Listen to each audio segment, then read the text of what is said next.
2 weeks ago, Putin said that he wanted to liberate the entire Donetsk before September 15th, and I guess at this point it is relatively easy to say that he failed. But in reality what we have is that it is Ukraine that liberated more than 8,500 square kilometers of its land, and most likely it is now targeting to do the same in Luhansk. In return, Russia reportedly stopped sending troops to Ukraine, and now they just recruit prisoners. And finally, several reports claim that Ukrainian paratroopers landed behind the enemy's line in Kherson. Is this the attempt to surround the city of Kherson? But more about all of this in just a couple of minutes. What's up, investors? It's the Russian Dude. And to begin with, here is your quick update about the situation in Kriviy Rih that Russia wanted to put underwater yesterday. As you can see from this video, and as a result of Russian attacks, local dams were partially destroyed, which led to a flooding of the streets. And according to Alexei Arestovich, the reason Russians did this is to wash away any Ukrainian pontoons that they were building in their counteroffensive against Kherson. And just for the reference, the distance between Kriviy Rih and Kherson is approximately more than 100 kilometers, which basically means that this Russian strategy will absolutely have no effect on Ukrainians in Kherson. Alright, and now to the funny part of the video. According to this article, Putin wanted to liberate the entire Donetsk region before September 15th. And to say the least, this didn't age quite so well. And in my video from 2 weeks ago, I made an assumption that the reason Putin gave this order, it is because the Russian Federation Council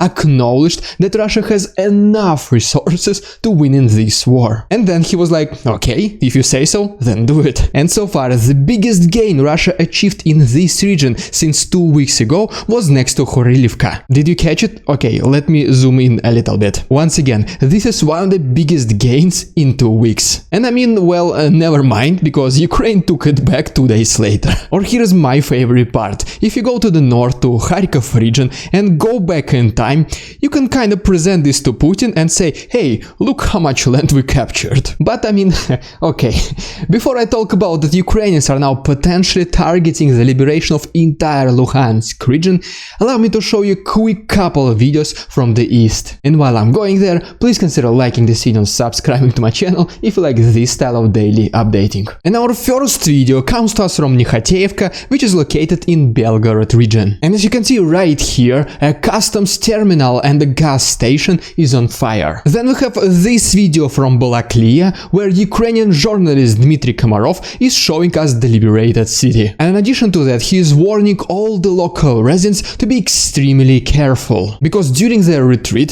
Russian soldiers left several mines called Lepestok across the streets. And finally, we have this video from Dibrova, which shows us the close combat between Ukrainians and Russians. And what makes this video so interesting is that it is happening very close to one of the key cities, Liman. Because as for now, it is assumed that in case Ukrainians will be able to retake Liman, Yempil and Belohirivka, this will open them the direction more into the east of the country. And by the way, if you want to see more footage, especially the one which I was not able to use in today's episode, please consider checking my Patreon. All the proceeds will be donated to Ukraine, and you can find all the useful links down below. Alright, and now let's talk about one of the major points of the video, is whether Luhansk will become the next target for Ukrainians. And I opened this section with the statement of the Russian infiltrator in Luhansk region, Leonid Pasechnik, who is saying that the main purpose of the entire region is to become a part of Russia. And at the same time, I have this video from the same guy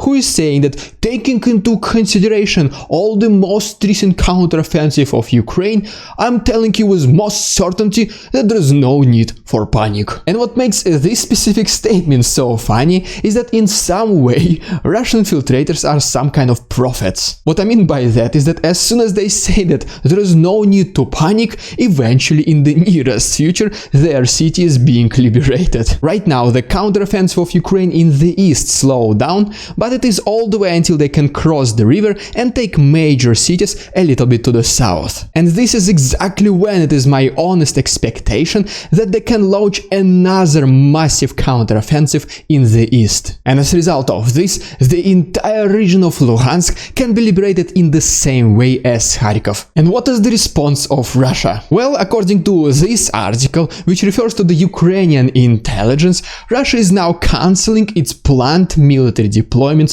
into Ukraine. It is that just regular Russian soldiers and conscripts, they simply refuse to fight. And at this very moment, I think I'm not going to lie if I say that there is a huge problem with Russian military personnel and their morale. And to confirm this, here is the statement by Russian politician Mikhail Sheremet, who is saying that Russia needs full-scale mobilization. But then when you go down into the comments, the very same patriots who are screaming how much they hate Ukraine, this time they're saying, well, why do I need to go to the army?